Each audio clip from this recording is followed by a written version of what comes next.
Human activities, from pollution to overpopulation, are driving up the Earth's temperature and fundamentally changing the world. More temperatures also make weather more extreme. This means not only more intense major storms, floods, and heavy snowfall, but also longer and more frequent droughts. These changes in weather pose challenges.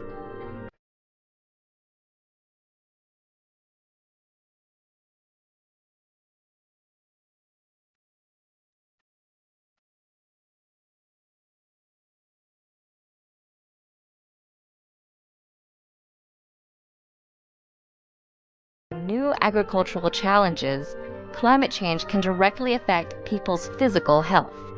In urban areas, the warmer atmosphere creates an environment that traps and increases the amount of smog. This is because smog contains ozone particles, which increase rapidly at higher temperatures.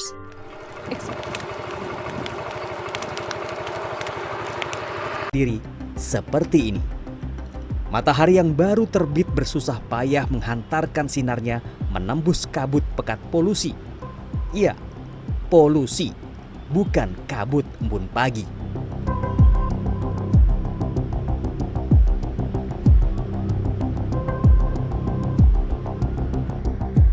Keesokan harinya Jumat 25 Agustus juga pada pukul 6.30 pagi, mata saya menangkap kesan yang sama dengan pagi kemarin. Jika dibandingkan pada kedua hari tersebut, tingkat polusi yang tercatat pada beberapa aplikasi pemantau kualitas udara sungguh mengkhawatirkan. Warna merah menjadi indikasi kualitas udara yang tidak sehat.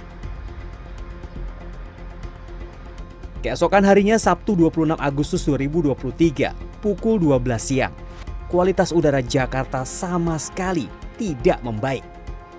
Begitu juga pada hari berikutnya, Minggu 27 Agustus 2023 pukul 12.30 siang. Langit Jakarta masih abu-abu dengan kabut pekat penyelimuti udara, menyamarkan gedung-gedung pencakar.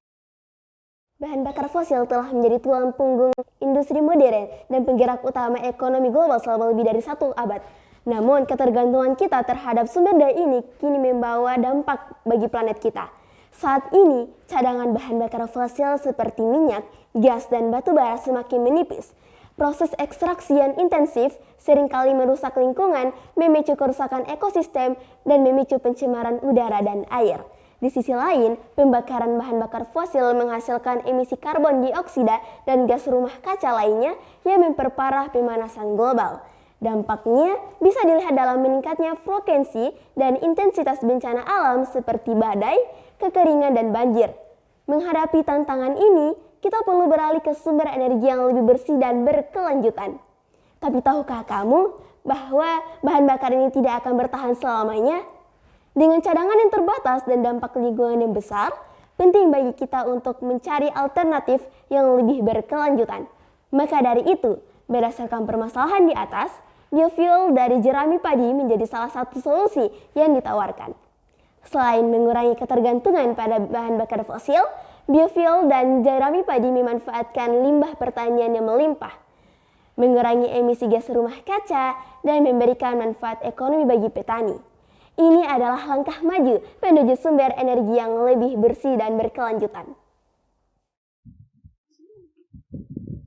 Kita masih sangat bergantung pada bahan bakar fosil untuk berbagai kebutuhan energi, seperti transportasi, pemanasan, dan industri. Namun, bahan bakar fosil tidak hanya terbatas ketersediaannya, tetapi juga menyumbang emisi karbon dioksida yang signifikan. Lembaga Riset Bidang Energi melaporkan bahwa emisi dari sektor energi termasuk kendaraan meningkat dari 470 metrik ton karbon dioksida pada tahun 2015 menjadi 581 metrik ton karbon dioksida pada tahun 2019. Di tengah masalah ini, Kabupaten Gorontalo memiliki potensi besar untuk menjadi bagian dari solusi. luas lahan sawah di Kabupaten Gorontalo mencapai 15.274 hektar dengan produksi limbah jerami mencapai ratusan ribu ton setiap tahunnya. Data dari Badan Pusat Statistik menunjukkan bahwa Kabupaten Gorontalo memiliki potensi terbesar dalam sektor pertanian padi di Provinsi Gorontalo. Terdapat 490.928 kendaraan bermotor di Provinsi Gorontalo yang bisa menggunakan biogas sebagai bahan bakar alternatif. Jika limbah jerami diolah menjadi biogas, ini dapat mengurangi ketergantungan pada bahan bakar fosil sekaligus menurunkan emisi karbon dioksida dari kendaraan. Jerami padi sebagai sumber energi alternatif merupakan langkah inovatif yang dapat diterapkan untuk memanfaatkan limbah pertanian. Maka dari itu, proses ini meliputi beberapa tahapan, mulai dari persiapan bahan baku hingga pendistribusian bahan bakar yang dihasilkan. Tahap pertama yaitu persiapan bahan baku jerami padi yang dicacah hingga 2-3 cm dan diuji untuk memastikan kualitasnya. Meliputi kadar udara, protein kasar, serat karbohidrat, rasio karbon terhadap nitrogen, dan juga lemak. Pengujian ini penting untuk produksi biogas yang optimal. Pada tahap yang kedua yaitu pencampuran dan fermentasi jerami padi yang dicampur dengan kotoran sapi dan diencerkan menggunakan air dengan perbandingan 3:1. Campuran dimasukkan ke dalam pencernaan dan difermentasi selama 10-30 hari untuk menghasilkan biogas. Tahap 3, uji kandungan biogas. Biogas diuji dengan GCMS untuk mengukur kandungan metana dan karbon dioksida. Untuk memastikan biogas layak sebagai bahan bakar ramah lingkungan. Keempat, pengupgradean dan kompresi. Biogas ini dibersihkan dari kontaminan, kemudian dikompresi menjadi CNG, kompres natural gas yang ramah lingkungan. Tahap 5, distribusi dan pengenalan CNG disimpan dalam tangki khusus dan didistribusikan kepada masyarakat. Dikenalkan manfaat bahan bakar alternatif ini untuk mendukung pengurangan emisi dan lingkungan berkelanjutan. Biogas lazim bensin. Stasiun biogas kecil ini mencegah petani untuk membakar ladang mereka. Sebagai bagian dari proyek percontohan di India, petani menjual jerami padi mereka ke Primov Engineering yang memproduksi biogas yang dimurnikan.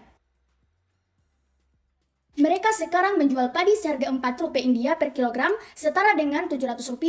Pemerintah India berharap 5.000 proyek dapat beroperasi pada tahun 2024. Agar biogas sama mudahnya ditemukan seperti bensin, kerjasama antara petani dan perusahaan perlu ditingkatkan.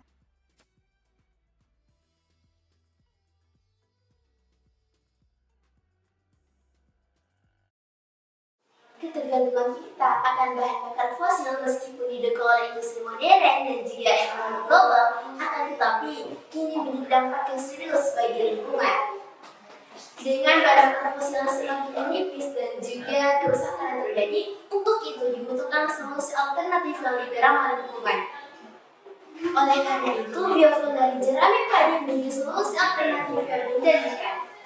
Biofuel dari jerami padi dapat memanfaatkan lahan pertanian untuk mengurangi ketergantungan kita akan bahan bakar fosil. Selain itu, untuk mengurangi emisi gas rumah kaca dan dapat memberikan keuntungan ekonomi bagi para petani. Ini adalah langkah strategis menuju masa depan dengan sumber daya yang lebih bersih dan berkelanjutan.